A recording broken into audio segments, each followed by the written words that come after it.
नमस्कार दोस्तों, स्वागत है आपका हमारे एक और नए वीडियो में। आज हम आपको बताने वाले हैं पारसी धर्म के बारे में।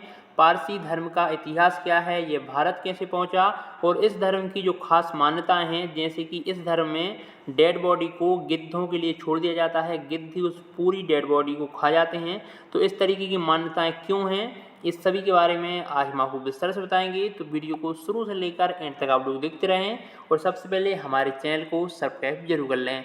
सबसे पहले हम पारसी धर्म का इतिहास जान लेते हैं। तो पारसी धर्म ईरान का मूल धर्म था।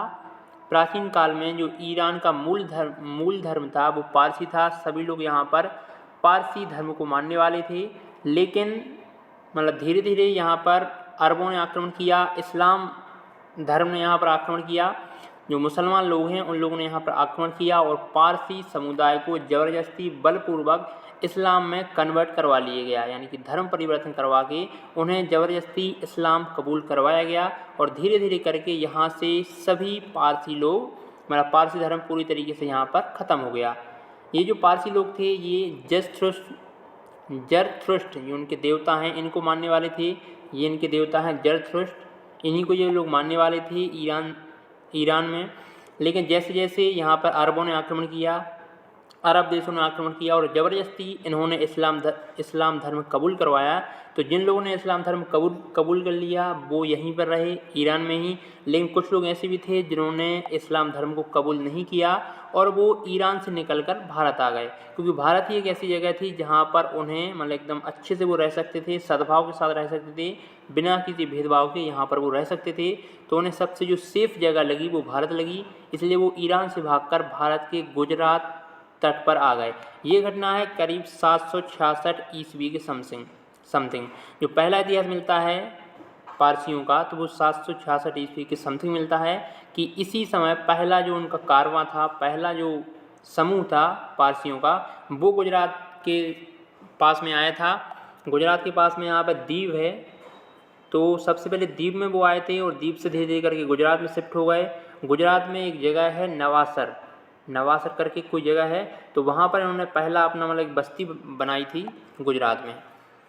भारत में बात करें तो भारत में अभी की जो आबादी है पारसी धर्म की वो 1 लाख के समथिंग है।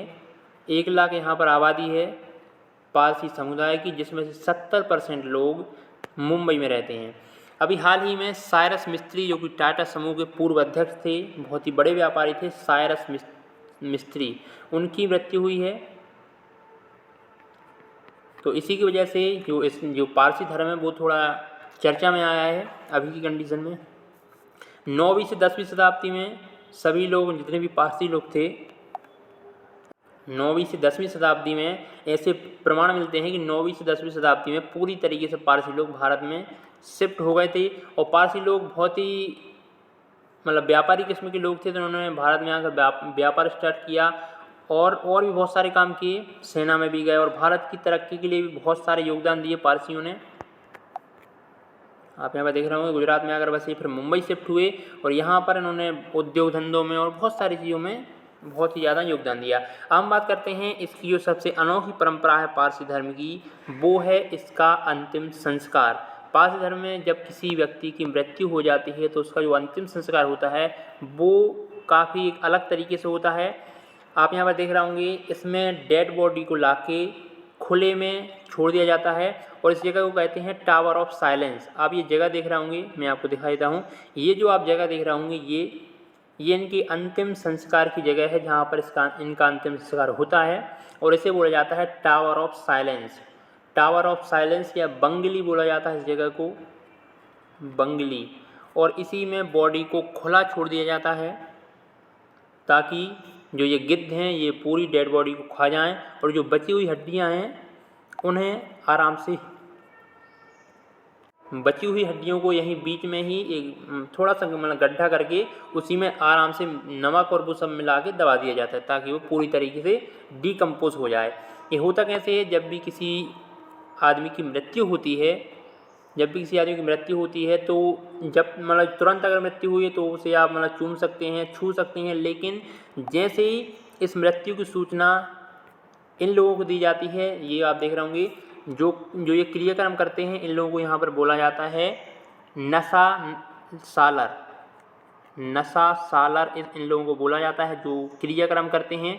और एक बार ये अगर घर पे आ गए, मतलब डेड बॉडी को उठाने ये आते हैं, तो ये सबसे पहले उसके मतलब कपड़ों को काटा जाता है, डेड बॉडी के कपड़ों को काटा जाता है, उसे ठंडे पानी से नहलाया जाता है और उसे गौमूत्र से भी नहलाया जाता है, उस पर लगाया जाता है। और ये क्रियाक्रम होने के बाद फिर कोई भी इस डेड बॉडी को छू नहीं सकता है। आपको 9 फीट की दूरी रखनी पड़ती है। परिवार वाले 9 फीट की दूरी रखते हैं, क्योंकि उनका ऐसा मानना रहता है कि ये सब क्रिया होने के बाद मृत शरीर में शैतान का वास हो जाता है। और इस तरीके से मतलब शैतान का वास होने से कोई भी इसे छू नहीं सकता है। सिर्फ ये जो लोग, ये क्रियाक्रम वाले जो लोग रहते हैं, ये लोग ही उस बॉडी को छू सकते हैं, उसे यहाँ वहाँ उठा के रख सकते हैं, क्योंकि इनके पास शैतान को साधने की मतलब प्रार्थना होती है, साधना होती है, मंत्र वगैरह होते हैं,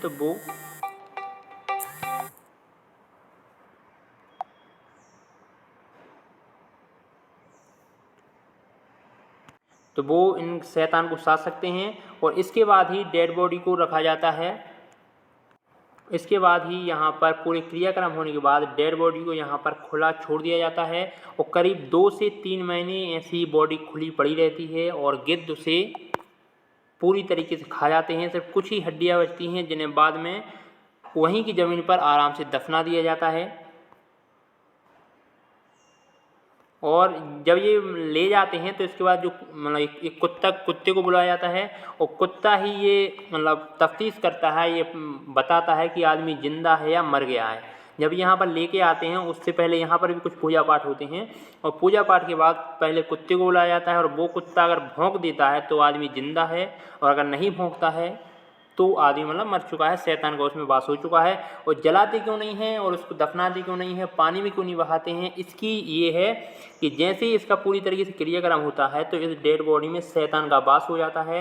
और चूँकि पारसी लोग अग्नि की यानी कि आग की, पानी की और मिट्टी की, इन सभी की पूजा करते हैं, उन्हें बहुत ही पवित्र मानते हैं, इसलिए उसे जला नहीं सकते हैं, क्योंकि अगर हम उसको जलाएंगे तो आग ही में शैतान का वास हो जाएगा, अग्नि में शैतान का वास हो जाएगा। इसलिए उसे जलाते नहीं हैं, ना ही उसे पानी में बहाते हैं और ना ही उसे ज़मीन में दफनाते हैं। इसलिए उसे गिद्धों को खाने के लिए छोड़ दिया जाता है। और गिद्ध जब पूरी तरीके से बॉडी को खा लेते हैं तो उसे मिट्टी में नमक मिला के दफना दिया जाता है। कुछ जो बाकी पार्ट्स बचता है, हड्डी वगैरह, तो उनको दफना दिया जाता है और वो भी डिकम्पोज हो जाती हैं और एकदम चूरा बन जाता है, पाउडर बन जाता है। तो ये पारसी धर्म की कुछ विशेष एक मान्यता है, अनोखी मान्यता है। लेकिन धीरे धीरे करके अब पारसी धर्म भी मतलब हो रहा है, क्योंकि अभी जो मौत हुई है साइरस मिस्त्री की, उन्हें ना तो ऐसा किया गया है, उन्हें सीधा दफनाया गया है। साइरस मिस्त्री की जो अभी मौत हुई है, जो कि टाटा समूह के अध्यक्ष रह चुके हैं और बहुत बड़े व्यापारी थे, तो उन्हीं की मौत के बाद मतलब उनको दफनाया गया था। उनको इस क्रिया से उनका अंतिम संस्कार नहीं किया गया था, उन्हें सीधे दफनाया गया था। तो धीरे धीरे पारसी धर्म भी अब इस क्रिया को छोड़ रहा है। लेकिन मूल रूप से जो प्राचीन काल से अभी तक इनकी जो क्रिया चली आ रही है वो यही वाली है कि बॉडी को खुले में छोड़कर उसे मतलब गिद्ध खा जाते हैं। तो आशा है कि आपको वीडियो पसंद आएगा। अगर वीडियो पसंद आया है तो प्लीज़ वीडियो को लाइक करके हमारे चैनल को सब्सक्राइब जरूर कर लें।